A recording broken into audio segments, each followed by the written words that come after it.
تو میرے بھائیوں یہ رب کا فارمولہ ہے، میرے اور آپ کا نہیں،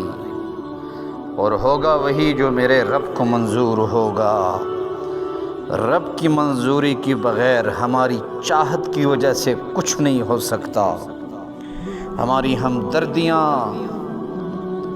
ہو سکتی ہیں کسی کے ساتھ، لیکن کسی کے لیے جنت دوزخ کا فیصلہ اللہ نے فرما دیا کہ ایمان کے بغیر جنت میں کوئی جا نہیں سکتا۔ اگر ایمان کے بغیر کوئی جنت میں جا سکتا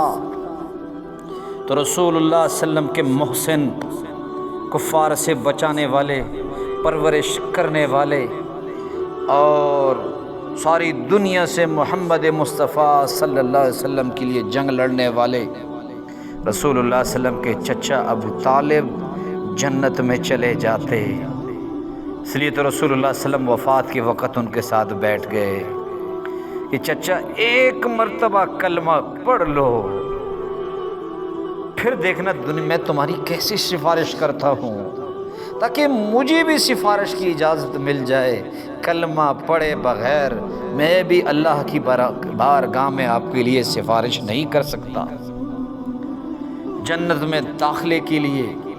ایمان شرط ہے، کسی غیر مسلم سے ہمدردی اور چیز ہے، اس کے قتل پہ افسردہ ہونا اور چیز ہے، اس کی جوان موت پر غمزدہ ہونا اور بات ہے، لیکن اس کے لیے یہ کہنا کہ یہ جنت میں جائے گا، یہ میری رب کی منشا نہیں، یہ میرے رب کا طریقہ نہیں۔